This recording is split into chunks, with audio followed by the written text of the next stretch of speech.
You watch over me in the darkest valleys. You watch over me when the night seems long. You help me to see the way before me. You watch over me. You watch over me. Hey there. For today, I will be reading from Psalms 121, verse 7 to 8, from the NIV. It says, "The Lord will keep you from all harm.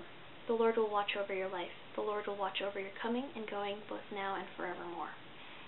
This verse was given to me a couple months ago by a friend at church, and this verse reminds me of a period of time in my life where God was just totally there, and He was watching over me.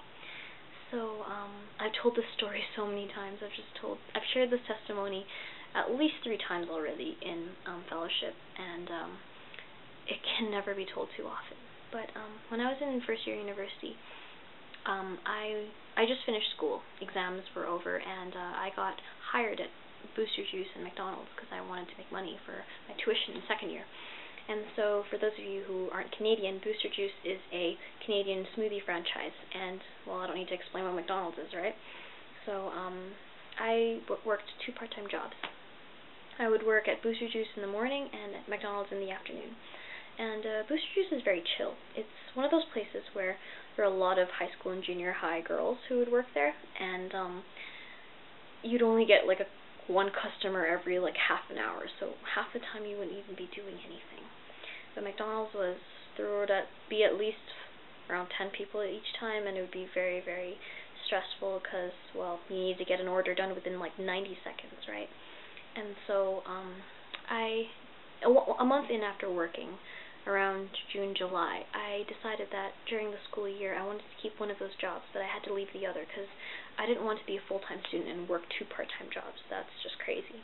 And so I decided, you know what, I'll probably leave McDonald's because there's just so much stress and so much like work to do, and I'd probably keep Booster Juice just because I get paid to do nothing, and Booster Juice is one of those places that is only busy when the weather is nice, because when it's sunny out, people feel like a smoothie, right? So, well, Edmonton is very, very depressing because it's always gloomy, and like 80% of the time it's always like snowing. So if it's cold outside, why do you feel like a smoothie, right? So I'm like, well, during the winter there probably wouldn't be a lot of people, so I just get paid to do nothing. Cool. So I decided that after the summer would end, I would hand in a resignation letter to my Booster Juice boss. But I changed my mind because a couple months later, my boss at Booster Juice decided to hire a new manager. This new manager was a 5th-year business student. He was sketchy, and, well, okay, let's just call him Jake. He was really, really sketchy. Like, from the moment I met him, I knew that something was weird about him. And so my suspicions were confirmed the day that I needed to make a phone call, and during this time, I didn't have a cell phone. And I was flipping through the old phone book, old school, I know, when he comes into the back. I was in the back office, and he's like, "What are you doing?" And I'm like, I need to make a phone call, and I don't have a phone. And I don't remember my friend's phone number. He's like, "Oh, here, why don't you use my iPhone? Like, I have a data plan, and you can go on Facebook and just look for your friend's phone number, right?" And I'm like, "Oh, okay, thanks, that's awesome." And then he goes back to the front, and I'm left alone in the back with his iPhone. And he gave me the code, and I unlocked his iPhone, and the first thing that I noticed in the background of his iPhone was pornography. Like, it was everywhere. And that confirmed my sketchiness.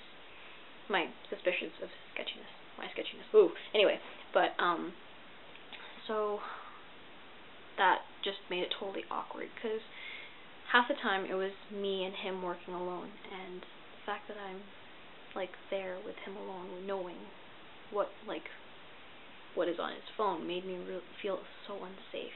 Like, I didn't feel safe at all working with him alone. And it got worse, like, when one day I had a 3 to 11 shift at McDonald's, and it was around 8 p.m., and he comes over, and he's like, "Oh, hey, Kai-Lynn, can I drive you home? Like, when does your shift end?" And I'm like, my shift ends at 11. And he's like, "Oh, can I drive you home?" And I'm like, you gonna wait 3 hours for me to drive me home? And he's like, yeah. And I'm like, not sketchy at all. But I ended up telling him, no, it's okay, my mom's coming to get me.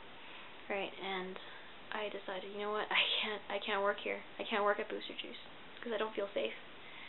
And I knew that, like, the fact that he offered to give me a ride, I knew that he was capable of something more than that, and I didn't want to find out, right? So once the summer ended, I handed in a resignation form to my boss at Booster Juice. She was really sad to see me leave, but before I left, I spoke to each of my coworkers at Booster Juice privately. Most of them were junior high and high school girls, and yeah, I know I fit with them quite well, but I spoke to them privately. I spoke to each one of them, and I told them of what I found and what he's been doing, what Jake has been doing. And, well, I told them, you know, I don't feel safe, and to be honest, I don't feel safe working alone with Jake. So I'm leaving, and I would strongly suggest that you leave too. Only half of them left. The other half stayed. And I spent my whole second year working once a week at McDonald's.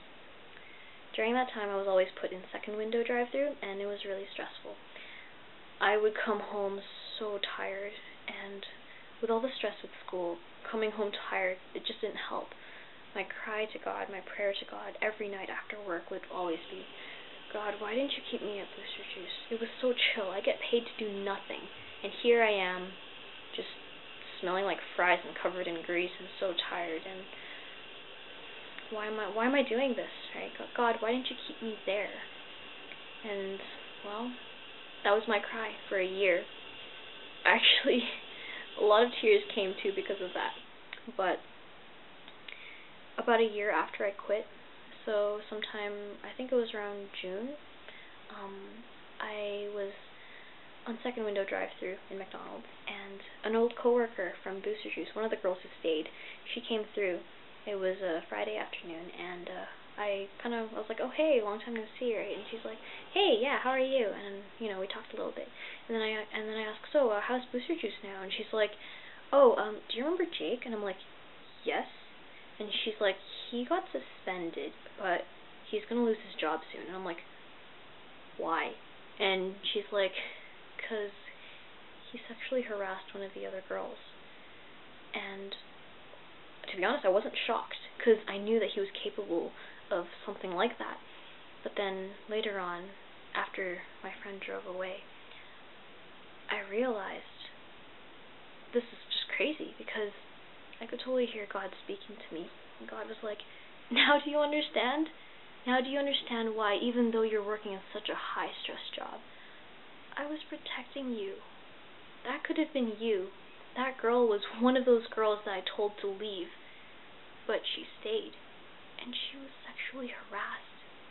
That could have been me, but God protected me. The Lord will watch over you, over your coming and your going. Every time I think of that, I'm just like, wow, God, you're awesome. And God is just so good, and it's a good reminder. But it leads to my point of this video. One of the most common verses that's given to you whenever you're stressed over an exam, over whatever problems and family problems, over friendship problems, over relationship problems, one of the first verses that people will always give you is Jeremiah 29:11. For I know the plans I have for you, declares the Lord, plans to give you hope in a future, and plans to prosper you and not to harm you. Okay, recited it wrong, but anyway, that verse is always given to you, and I'm not saying that it's a bad verse. I'm not degrading it. It's a good verse, and it reminds you that God is always watching over you, and anything that happens to you, even though it doesn't seem to make sense at first, like when for a whole year I just cried out to God, why am I here? Why am I doing this crazy job working here when I just come home dead, right? And just no energy left for pretty much minimum wage. And God has a plan, and even though there are certain things that happen to you, like in life, whatever it is, it doesn't seem to make sense at first. But later on, as time goes by, God will show you a little bit and a little bit more. Because your life is like a painting. God will only show you bits and pieces. And sometimes when certain things happen to you, the piece just doesn't seem to fit in your painting, in your life. It just doesn't seem to match up. Like, why is this happening? But later on, God will show you, you know what? That's why. That's why you left. I was protecting you. That's why you're here. Because I wanted you to show love to someone. That's why. You don't see it now. But God is always trying to reach out to you and say, please, just trust me. Just keep going. Just keep trusting me.